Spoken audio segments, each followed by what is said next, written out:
भारत सिर्फ चांद तक ही सीमित नहीं रहा, अब सूरज की बारी है। जी हाँ दोस्तों, चंद्रयान-3 मिशन को मिली सफलता को 2 हफ्ते भी पूरे नहीं हुए थे कि भारत ने 2 सितंबर 2023 के दिन अपने सूर्ययान मिशन आदित्य L1 को लॉन्च कर दिया। और ये मिशन भारत ही नहीं बल्कि पूरे एशिया कॉन्टिनेंट का एक ऐसा मिशन था जो सूरज की तरफ रवाना हुआ था। और पिछले 45 दिनों से आदित्य L1 बिना रुके आगे बढ़ता जा रहा है। और ये मिशन इंडिया के लिए कितना इम्पोर्टेंट है, ये अंदाज़ा आप इस बात से लगा सकते हैं कि 2008 में पहली बार इस मिशन की नींव रखी गई थी और इसे पूरी तरह तैयार होने में 15 साल लग गए थे।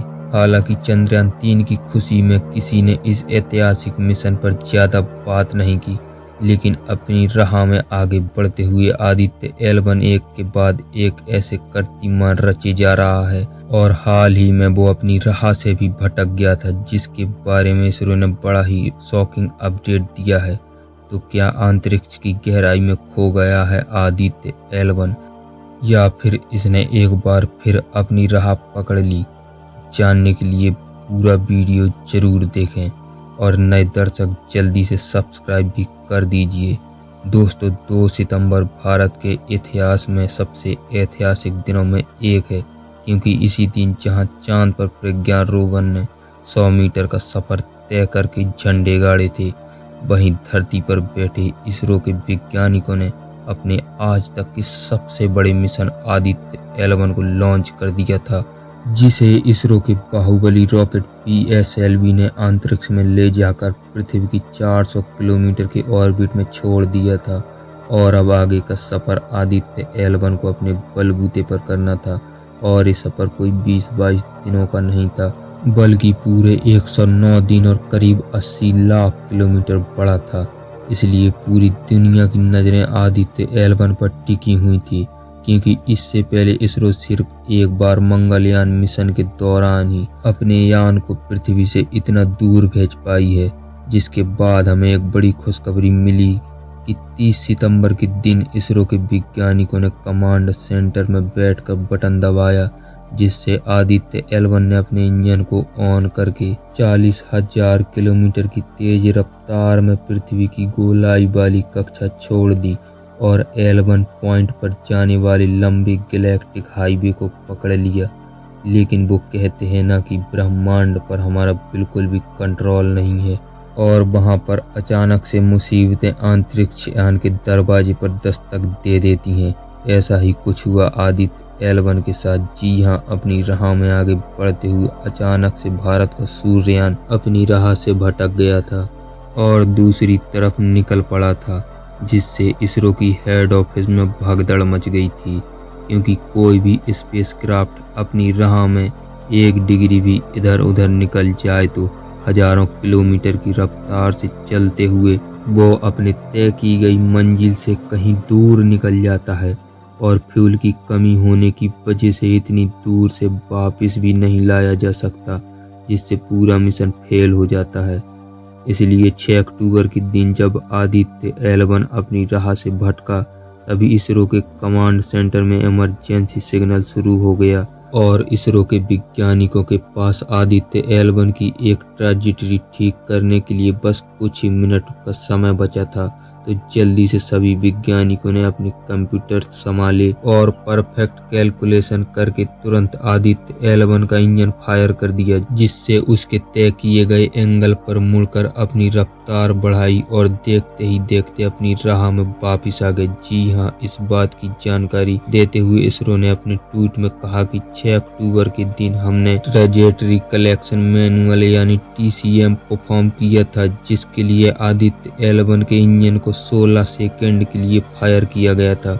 उन्होंने आगे बताया कि ट्रांस लैग्रेंज पॉइंट इंसर्शन प्रक्रिया के बाद ट्रैजेक्टरी को गिनकर उसे करेक्ट करना अनिवार्य था, क्योंकि ट्रैजेक्टरी कलेक्शन मैनुअल से ये सुनिश्चित होता है कि स्पेसक्राफ्ट अपने सफर में सही तरह से आगे बढ़ेगा और लैग्रेंज पॉइंट 1 के पास वाली हेलो ऑर्बिट में सही से एंट्री ले लेगा। इस वक्त आदित्य L1 सही सलामत आगे बढ़ रहा है अब से कुछ ही दिनों के बाद उसके मैग्नेटिक मीटर को भी फिर से ऑन कर दिया जाएगा। यानी कि दोस्तों इसरो ने सूर्ययान अपनी राह से पूरी तरह भटक जाए उससे पहले ही इसरो के वैज्ञानिकों ने सही कदम उठाकर इसके मंसूबों से छुटकारा पा लिया है और ये अपनी मंजिल की तरफ आगे बढ़ चुका है। आपको बता दें कि सूर्य और पृथ्वी के बीच की दूरी लगभग 150 मिलियन किलोमीटर है और आदित्य L1 इस डिस्टेंस का 1% यानी पृथ्वी से 15 लाख किलोमीटर दूर ब्रह्मांड में मौजूद लैग्रेंज पॉइंट पर जाने वाला है।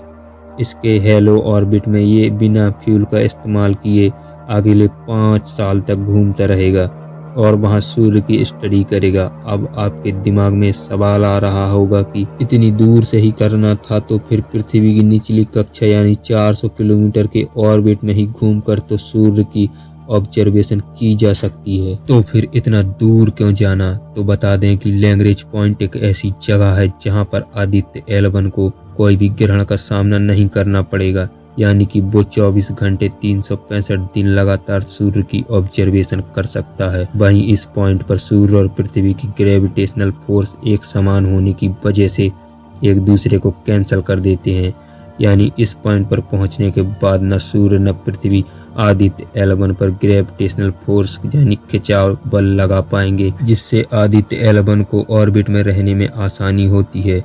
अब इस पॉइंट पर पहुंचने के पहले तो आदित्य L1 पृथ्वी के कई चक्कर लगाते हुए अपनी ऑर्बिट बड़ी की और अब पृथ्वी के स्फीयर ऑफ इन्फ्लुएंस से निकलकर इस पॉइंट की ओर सीधे इस हाईवे की ओर बढ़ चुका है, जिसे क्रूज फेज कहते हैं। इस क्रूज फेज के खत्म होने के बाद ये लैग्रेंज पॉइंट 1 के पास से बड़ा चक्कर लगाएगा और मौका मिलते ही L1 पॉइंट की ऑर्बिट में घुस जाएगा, जहां से इसका रिसर्च वॉर शुरू होगा। अब जो कि इसरो अपने स्पेसक्राफ्ट को डायरेक्ट भेजने की बजाय गोल गोल घुमाते हुए फ्यूल बचाते हुए आगे भेजता है, इसलिए दूसरी स्पेस एजेंसी के मुकाबले हमारा रास्ता थोड़ा बड़ा होता है। जैसे कि चंद्रयान 3 को 55 लाख किलोमीटर का सफर तय करना पड़ा था और अब आदित्य L1 को अपनी मंजिल तक पहुंचने के लिए करीब 80 लाख से 1 करोड़ किलोमीटर का सफर तय करना पड़ेगा, जिसमें ये करीब 109 दिन लेने वाला है। यानी कि नवंबर के आखिरी हफ्ते में या फिर दिसंबर के पहले हफ्ते में ये अपनी मंजिल में पहुंच जाएगा। अब आप कहेंगे कि वो सब तो ठीक है, लेकिन L1 पॉइंट पर जाकर आदित्य L1 करेगा क्या? तो ये सूरज से आने वाले रेडिएशन और तूफान और कोरोनल मास इंजेक्शन और कोरोना टेम्परेचर वेरिएशन की स्टडी करेगा, जिसके लिए इस पर 7 एडवांस पेलोड उपकरण लगाए गए हैं, जो आदित्य L1 पर लगाए गए सोलर पैनल की मदद से चार्ज होकर काम करेंगे और सामने की तरफ लगे बड़े एंटीनाज के जरिए research data ISRO command centre तक पहुंचाएंगे। दोस्तों, आपको ये जानकर हैरानी होगी कि सूर्य के केंद्र का तापमान 15 मिलियन डिग्री सेल्सियस है, जबकि इसकी बाहरी सतह का तापमान सिर्फ 6000 डिग्री है।